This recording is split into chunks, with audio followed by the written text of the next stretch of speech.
Onde o Espírito de Deus está, há liberdade, né? E debaixo de uma graça e debaixo do entendimento, é muito bom a gente ter essa liberdade, né? Conforme a história, conforme os anos que se passaram, o homem colocou muito dogma, né? E muito jeito de adorar a Deus. Então, a forma de sentar, a forma disso, a forma daquilo outro. No tempo de Jesus não tinha nada disso. Era onde dava, sentava e ele começava a falar, né? Aí a gente hoje não, tem que ter uma cadeira, tem que ter isso, tem que ter nessa posição, tem que ser dessa forma, agora tem que fazer assim. Daqui a pouco nós estamos dentro da igreja assim, né? Diga para a pessoa do seu lado, é na leveza do Espírito. É tudo dele, é tudo dele. Nós acabamos de cantar algo aqui que é impressionante, que é exatamente isso, né? Nós precisamos entender que ele fez todas as coisas. Nós precisamos tomar posse disso. Talvez essa é a forma mais correta de se colocar. E eu queria convidar você a ler a palavra de Deus nessa manhã, que está em 1 Coríntios, no capítulo 15. 1 Coríntios, no capítulo 15. Nós vamos ler do versículo 1 até o 11. 1 Coríntios 15, do 1 ao 11.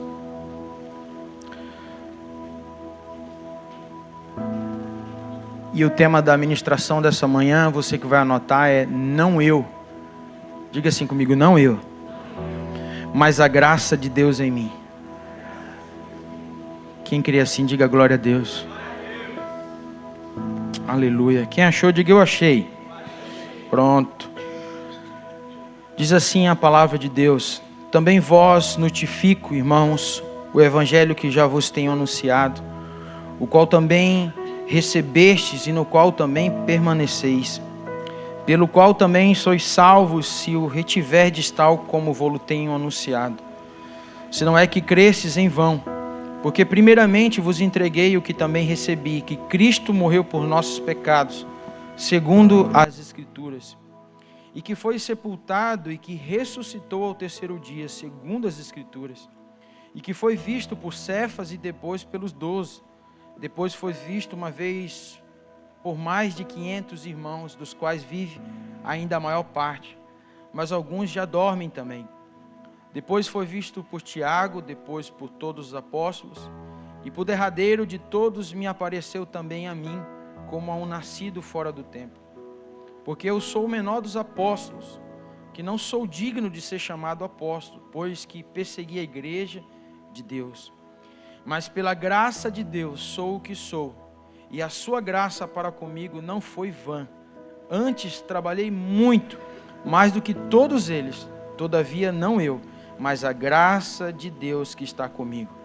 Então, ou seja eu, ou seja eles, assim pregamos e assim haveis crido também. Amém? Feche seus olhos, Pai, nessa manhã, onde Deus nós já te adoramos, nós já exaltamos o teu santo nome. Pai, nós estamos aqui reunidos porque nós entendemos que por mais que a nossa vontade nos trouxe até aqui, mas nós sabemos que esse dia já estava marcado por Ti. Então, Senhor, que a Tua palavra flua nessa manhã de uma forma diferente, de um modelo, de uma maneira na qual, Senhor, venhamos entender e compreender o real sentido daquilo que o Senhor quer ministrar aos nossos corações. No nome de Jesus, amém. Amém. Podem se assentar. Então, você está com a Bíblia aberta ali, então, em 1 Coríntios, capítulo 15. Eu quero ministrar algo que o Senhor colocou no meu coração nessa manhã e compartilhar com os irmãos. Eu creio que Deus tem feito uma verdadeira revolução nesses dias, né? Quando eu digo revolução, irmãos, não é nada novo, tá? Não é nada novo no sentido de, poxa, né? Se inventou algo agora. Não. Pelo contrário, o que está sendo feito é a claridade da revelação de quem Cristo é através de nós, né? Nós temos vivido isso de uma forma muito espontânea. Eu tenho entendido no meu espírito que a minha maior colaboração com o agir de Deus é não querer fazer nada, deixar tudo Ele fazer, né?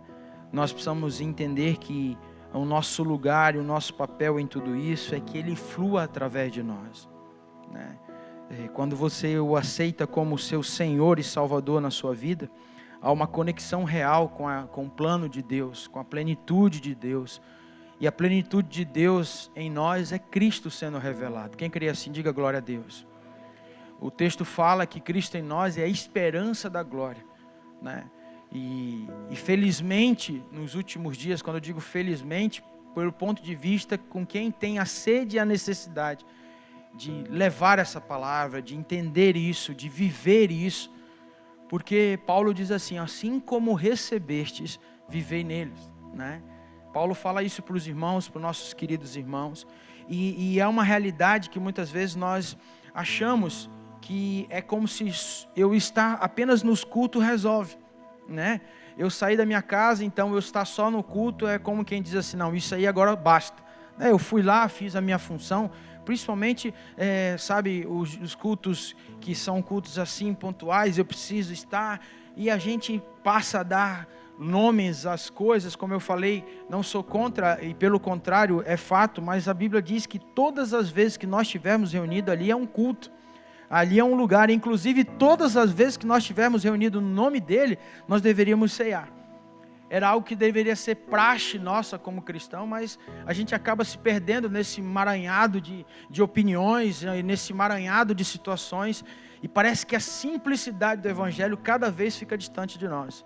Sabe, quando nós adoramos ao Senhor, quando a gente fala sobre sublime graça, por exemplo, né? Foi a canção que nós cantamos agora, nós tentamos achar que a graça, pelo simples fato de ser uma forma implícita de ter falado, que a graça é um favor imerecido, mas de fato é Cristo em nós. Você pode dizer para a pessoa do seu lado assim, a graça na sua vida é Cristo em você. A graça é o próprio Cristo, e essa é uma revelação dele sobre nós. Então, cada vez que eu a pratico, cada vez que eu transformo isso em verdade na minha vida, é como se eu estivesse cada vez mais me aproximando ao autor e consumador da nossa fé. E essa é uma realidade que muitas vezes nós nos perdemos, porque a gente, entra dentro de um ambiente onde as nossas razões elas passam a falar mais alto, onde as nossas justiças próprias, vamos assim dizer, elas são mais colocadas na nossa frente, enquanto que na verdade nós somos um espelho do céu na terra, ou seja, exatamente como Cristo fez, nós deveríamos fazer. Por isso que nós somos chamados cristãos. A palavra cristão quer dizer pequenos cristos, então eu e você deveríamos sim andar como Cristo andou. E uma das funções, e uma das formas mais explícitas que Jesus fez e andou, foi se colocando no lugar de sujeição às ordens do Pai. Entendendo que não era mais ele, mas aquilo que Deus então determinou.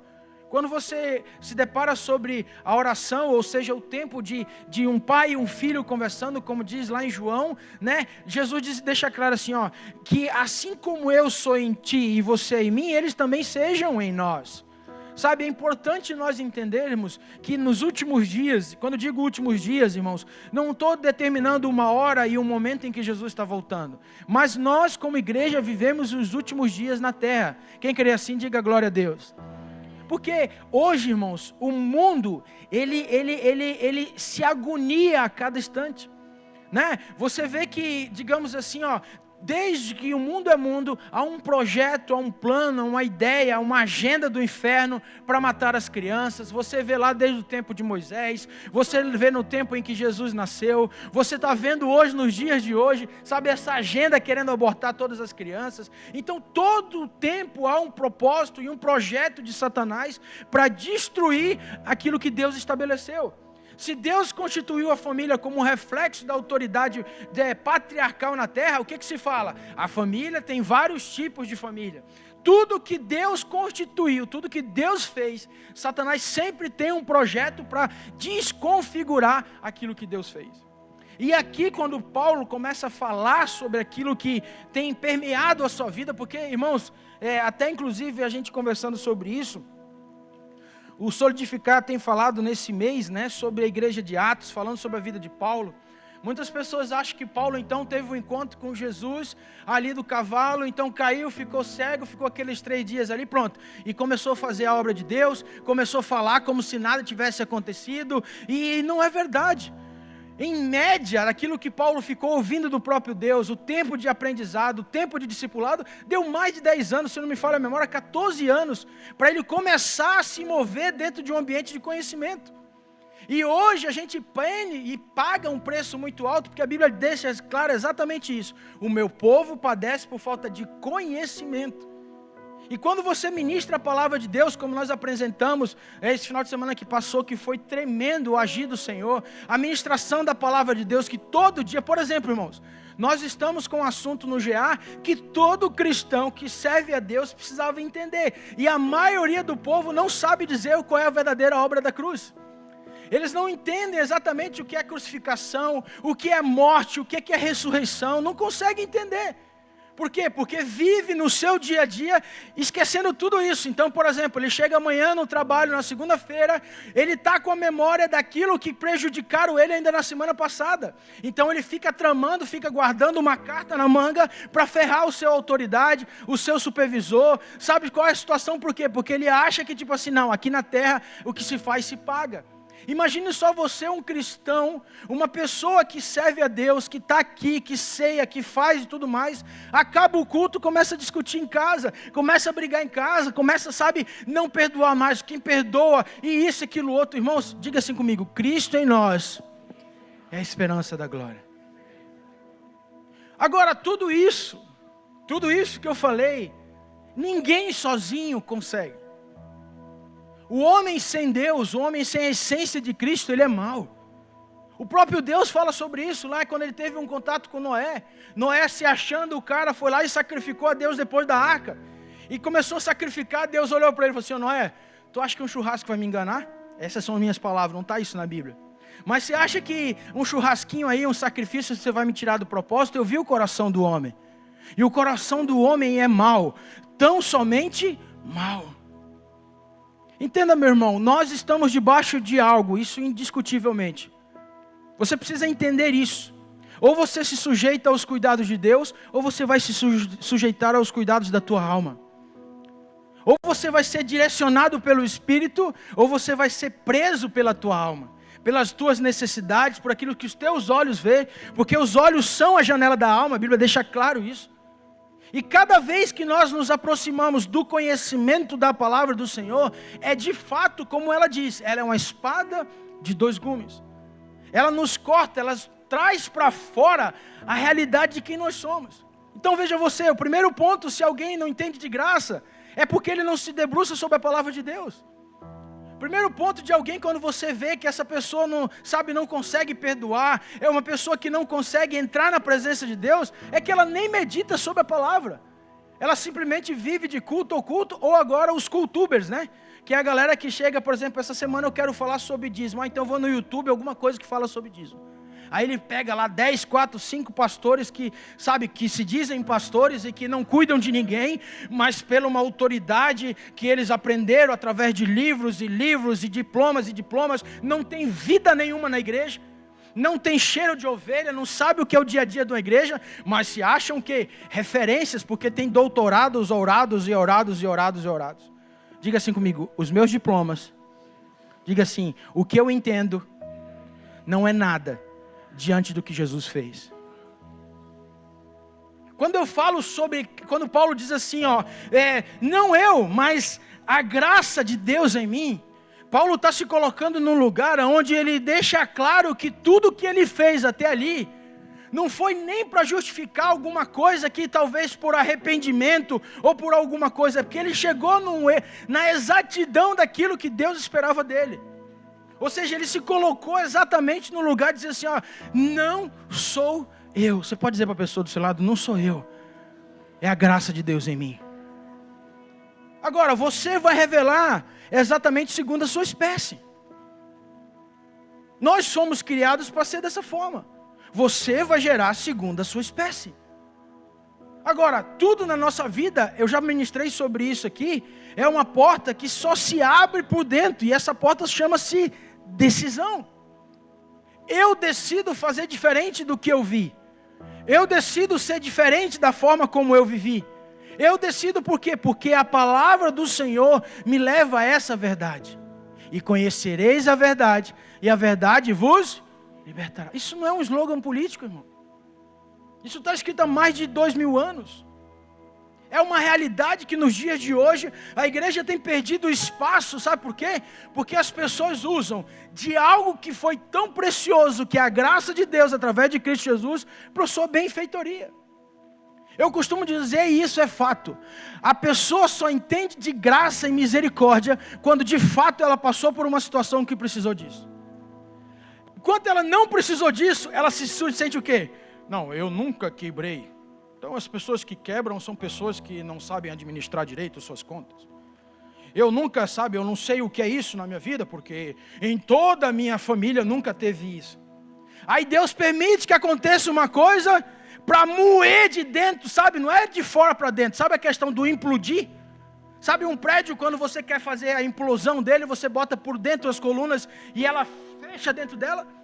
É assim que Deus permite, quando existe soberba, quando existe orgulho, quando existe o quê? A falta de conotação. Sabe o que é conotação? Crédito ao que Deus fez e não ao que você faz.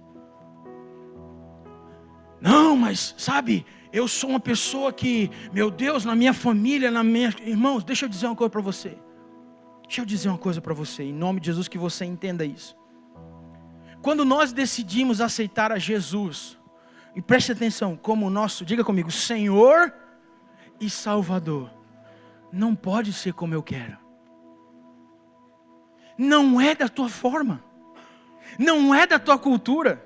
Não tem nada a ver com o teu legado geracional. Não tem absolutamente nada a ver com a tua cultura, com o nome, com o status, com nada disso. É como se essa programação na Terra, ela fizesse assim, ó.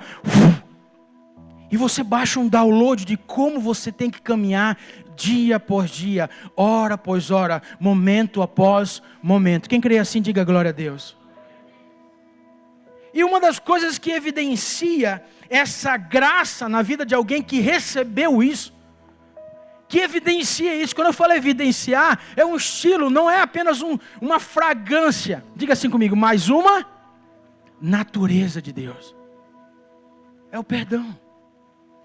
Abre comigo, por favor, Lucas capítulo 23, do 33 ao 34. Só esse texto, nós poderíamos fechar a Bíblia agora e meditar e começar a chorar na presença de Deus. Porque olha o que Jesus nos dá como uma pequena referência de tantas outras. Lucas capítulo 23, do versículo 33 ao 34. Olha aqui a justiça de Deus. Olha aqui Jesus se colocando no lugar onde, como é que fala? Não, peraí, eu morri, então o direito de apontar é meu. O direito de determinar as coisas é minha. Mas olha o que diz a palavra do Senhor. Quando chegaram ao lugar chamado Caveira, ali o crucificaram com os criminosos, um à sua direita e a outro à sua esquerda. Versículo adiante. Jesus disse, Pai, perdoa-lhes, pois não sabem o que fazem. Então dividiram as roupas dele, lançando sorte. Diga assim comigo, se Jesus se colocou, diga para a pessoa do seu lado, não foi que ninguém levou ele, ele se colocou, perdoou. Aí olha na pessoa do seu lado assim, no olho dela como um profeta, e diga assim, quem é você para não perdoar? Quantos estão entendendo o que está sendo ministrado nessa manhã aqui? Não é a tua justiça, não é a tua graça, não é a forma da tua misericórdia. Existe um modelo que é Cristo Jesus. Pastor, então você está querendo dizer o que com isso? Que então tudo pode? Não, não é isso que eu estou falando. Eu comecei dizendo que onde o Senhor está, há liberdade. Graça e misericórdia não quer dizer nada e não tem nada a ver com você fazer do seu jeito. É justamente o contrário. É a misericórdia e a graça de quem? Diga assim comigo, do meu Senhor Jesus. Não, pastor, mas espera aí. Sabe, o senhor não sabe, o senhor não... Não, e eu não preciso saber. Não tem a ver com o que eu tenho que saber. Tem a ver com o que você entendeu quando você entregou sua vida para Ele. Não tem a ver com o que eu estou falando. Eu estou sendo apenas um canal de Deus aqui, ministrando a palavra. Não tem absolutamente nada que eu estou acrescentando, porque a palavra por si só se explica. É só você meditar sobre o que está escrito. Abre lá Colossenses capítulo 1, do versículo 13 ao 22. Colossenses 1, capítulo 1, do versículo 13 ao 22. Pois ele nos resgatou do domínio das trevas e nos transportou para o reino do seu Filho amado. Nele temos a redenção, o perdão dos pecados. Veja, em quem nós temos? Nele. Não é na tua instituição financeira, não é no teu sobrenome, não é no legado que você carrega, não é a herança que teu pai te deixou, não tem absolutamente nada que te gera o perdão dos teus pecados. É nele. Amém? Versículo 15. Ele é a imagem de Deus invisível, o primogênito sobre toda a criação. Pois por meio dele foram criadas todas as coisas nos céus e na terra, os visíveis e as invisíveis, sejam tronos, sejam soberanias, quer poderes, quer autoridades, todas as coisas foram criadas por ele e para ele. Versículo 17. Ele antes de todas as coisas, ele é antes de todas as coisas, e por meio dele tudo subsiste. Ele é a cabeça do corpo, que é a igreja, é o princípio e o primogênito dentre os mortos, para que em tudo tenha a supremacia. Pois foi do agrado de Deus que nele habitasse toda a plenitude. Versículo 20. E por meio dele reconciliasse consigo todas as coisas, tanto aos que estão na terra, quanto aos que estão nos céus, estabelecendo a paz por meio do seu sangue derramado na cruz. Quem pode dar um glória a Deus aí? Antes vocês estavam separados de Deus e eram inimigos dele por causa da disposição interior e do mau procedimento de vocês. Versículo 22. Contudo, agora ele os reconciliou pelo corpo físico de Cristo, por meio da morte, para apresentá-los diante dele santos, sem culpa e livre de toda acusação. Quem pode dar um glória a Deus aí, meu irmão? E o versículo 23. Desde que continuem alicerçados e firmes na fé, sem se afastar da esperança do evangelho que vocês ouviram e que tem sido proclamado a todos os que estão debaixo do céu. Este é o evangelho do qual eu, Paulo, me tornei ministro. Você pode dar um glória a Deus aí, Senhor? De novo, como profeta, como alguém usado por Deus, cheio de autoridade. Olhe no olho do seu irmão e diga assim, ó, quem é você para não perdoar? Ah, pastor, mas assim, isso, irmãos, nós temos tido tantas experiências, eu e a Priscila, nesses últimos dias, de quanto o poder do perdão, ele é libertador. Mas não é só um perdão, quem eu te perdoo, não, para quem recebe. Quem recebe o perdão, para quem dá, diga assim comigo, é uma mão dupla. É uma mão dupla. Pastor, mas sabe, tem coisa, irmãos, você acabou de ler, que o que ele fez, diga assim comigo, faz assim com a mão assim, ó, foi total, foi pleno, não tem meio termo. Quantos entendem assim, dê glória a Deus? Lucas também no capítulo 23, no versículo 42 ao 43, é um procedimento, é algo que continuou depois daquele texto que nós lemos lá. Jesus então nessa situação, ele dá uma palavra dizendo assim, então ele disse, Jesus, lembra-te de mim quando entrares no teu reino. Você conhece o contexto, é o contexto em que o salteador do lado direito diz que, Senhor, peraí, diz para o outro que estava xingando e blasfemando, se tu és Deus mesmo, se tu és o Cristo, por que tu não dá uma ordem, desce daqui? E ele pega e diz assim, para de falar bobagem. Eu e você temos motivos para estar aqui sendo crucificado. O que esse homem fez? E ele pega assim, Jesus, se tu lembrares de mim. Ali o versículo 42, perdão, isso. Em verdade, então ele disse, Jesus, lembra-te de mim quando entrares no teu reino. Eu acho interessante aqui, irmãos, que isso aí quebra assim, tanto argumento, tanta coisa, tantos dogmas, tantos paradigmas, tantas coisas que, sabe, colocam para nós como, não, porque você tem que fazer 7 dias de joelho, você tem que subir não sei quantos montes, você tem que fazer milhões de coisas para que você seja aceito, porque o reino, porque isso, porque aquilo. Onde você vê aqui uma hora que o bandido falou assim, eu quero marcar contigo 2 horas da tarde, Jesus. Liga lá na igreja IP e vê se tem um horário para mim conversar contigo, porque senão eu não vou, né? Eu tenho que me confessar. Eu tenho que abrir, sabe, e dizer para ti tudo o que eu fiz, porque senão não vale a pena, senão eu não vou entrar no reino do céu. Então eu preciso. Entenda o que eu quero dizer nessa manhã. Eu não estou dizendo que você agora pede perdão de joelho e está tudo certo. Não, não é isso que eu estou falando. A palavra do Senhor diz que nós temos que confessar os pecados uns aos outros. E o que eu estou falando é um ambiente de graça nessa manhã. Eu estou falando sobre um ambiente onde você precisa compreender pelo Espírito que quando você não passa isso adiante, você está sendo melhor com aquele que verdadeiramente é a graça de Deus na terra. É sobre isso que eu estou querendo dizer nessa manhã. Por isso que Paulo diz assim, não sou eu, mas é a graça de Deus em mim. E o texto continua dizendo assim, versículo 43. Jesus respondeu, em verdade lhe digo que hoje você estará comigo no... Você pode dar um glória a Deus bem alto aí? Sabe o que move a essência da graça na vida de um cristão? A misericórdia, o quebrantamento, o reconhecer que está errado. Irmãos, nenhum start na terra é tão poderoso quando você se quebranta na presença do Senhor e deixa Ele fazer o que você não consegue. Você pode estar, irmão, com o maior problema que existe na face da terra. Não tem nada que o amor de Deus não alcance.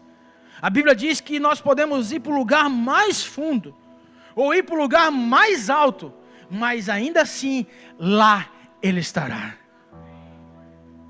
Quantos estão entendendo nessa manhã? Diga glória a Deus. Continuando no texto, Romanos 5, do versículo 3 ao 5. Segundo ponto, o primeiro ponto era o perdão. O segundo aqui, para que você que está anotando, é a esperança. Irmãos, alguém que recebeu algo de graça tem que nutrir essa esperança. Porque não tem sentido eu e você caminharmos numa liturgia onde nós somos robôs e nós não alimentarmos a esperança daquilo que tem para a nossa vida. Agora, não é falando de um futuro sem viver o presente. Nós precisamos entender que nós temos que ter uma expectativa da volta de Jesus, não tenha dúvida. Isso tem que ser uma das válvulas motrizes do cristão. Do ambiente onde ele rega isso todos os dias. É abrir os olhos e dizer assim, hoje tu vem, né, papai? Hoje tu vem me buscar, né? Isso tem que ser uma esperança do cristão. Mas nós precisamos entender também que enquanto ele não volta, tem muita coisa para fazer aqui ainda. Pode fazer assim, ó, eu preciso de ti, meu irmão. Tem muita coisa para ser feita. Muita coisa para ser estabelecida. Tem muita coisa. Não, mas é porque eu já vivi 50 anos dentro da igreja, já fundei não sei quantos ministérios, eu não sei. E daí? E daí? Já viu aquele ditado que diz que onde tem bambu ainda tem flecha? Irmão, você pode estar só com o olho aberto. Você pode estar, sabe, preso dentro de uma empresa. Não, porque agora eu abri mão. Irmão, você é um evangelista do Senhor 24 horas. Você não pode parar de falar dessa esperança. Você não pode parar um segundo sequer. Mesmo que você tenha dias maus. Mesmo que a nossa tribulação. Mesmo qualquer situação. Eu preciso continuar fazendo. Porque essa é a esperança. Ou você acha que a graça que te alcançou foi só para você resolver seu casamento? Ou você acha que a graça que Deus derramou sobre sua vida foi só para te tirar de um charco de lodo? Pronto, agora eu estou salvo. Irmãos, tudo está sendo devidamente o quê? Escaneado pelo céu. Qual é a motivação do teu coração? Qual a intenção? Irmãos, Deus não dá nada para você ficar para você mesmo. Ele diz assim, ó, dentro de... Bota a mão na barriga aí. E a minha barriga é grande, então... Tem uns que tem um córregozinho, outros tem um rio, eu tenho um oceano. Diga assim, ó, de dentro de mim... tem que fluir... rio... de água viva. Quem crê nisso, diga glória a Deus. Romanos 5, do 3 ao 5, diz assim... Não só isso, mas também nos gloriamos nas tribulações. Quanto glória a Deus na tribulação aí? Por que você só dá glória a Deus quando está tudo bem? Quantos estão com a conta no azul da glória a Deus aí? Ó, Viu? Então a estatística do BGE está certa, que 70% do brasileiro não estão. Mas glória a Deus. Nas tribulações, porque sabemos que a tribulação produz o que, irmãos? E a perseverança é um caráter. O caráter aprovado, esperança, versículo 5. Essa esperança não nos decepciona, porque o amor de Deus foi derramado no nosso coração por meio do Espírito Santo, que Ele nos deu. Diga para a pessoa do seu lado, aguenta firme, irmão. Fala forte assim para 2, 3 pessoas, aguenta firme aí, meu irmão. O que está sendo gerado em você é muito maior do que qualquer outra coisa. O que está sendo gerado dentro de você, na terra não tem valor, na terra não tem preço, mas no céu sim. No céu sim. Você precisa entender essa verdade da graça de Deus sobre a sua vida. Entender que isso vai além do que a gente possa imaginar. É um amor que nos constrange, igreja. A misericórdia dele na nossa vida se renova todos os dias. Você nunca parou para pensar no que você está pensando, como nós aprendemos semana passada?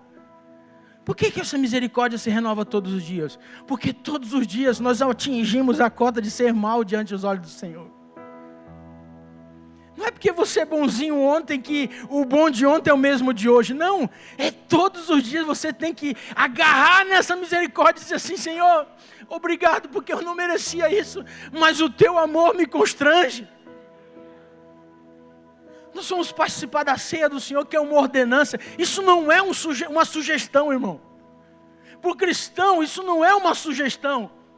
Para o cristão, isso é uma ordenança. Sabe o que é isso? É que você tem que participar do corpo de Cristo. Entendendo que se você faz isso de uma forma na qual você não entende, você está sendo o quê? Um réu confesso. Então você precisa entender que você precisa ceiar. Não é porque você é santo.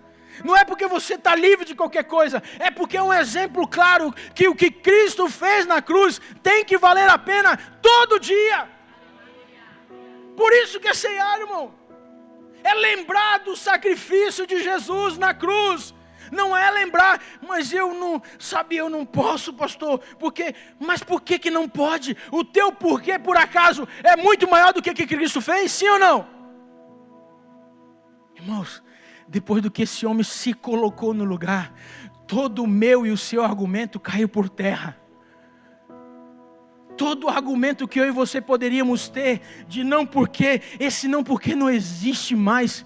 Porque qualquer soma, qualquer acontecimento que você colocar diante disso, ele vai dizer, eu já fiz antes. Ah, porque eu já fiz antes. Ah, mas por que isso agora? Já está feito antes. Ah, mas não sei o que, aconteceu algo novo. Já estava bem antes. Quantos recebem dessa graça em nome de Jesus? E o terceiro ponto, irmãos, quem entende dessa graça na vida é a entrega.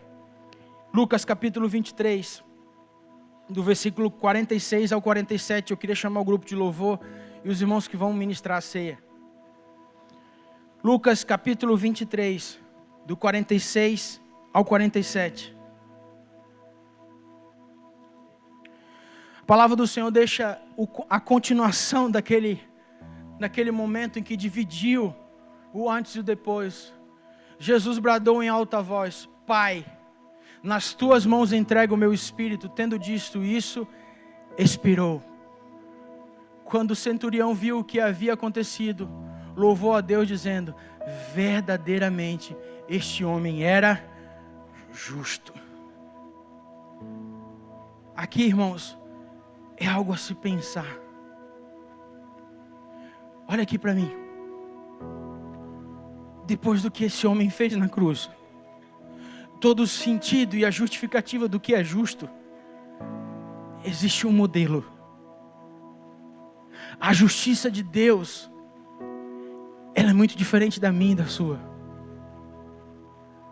A justiça de Deus, ela não cabe em alguém que não sabe o que é perdão.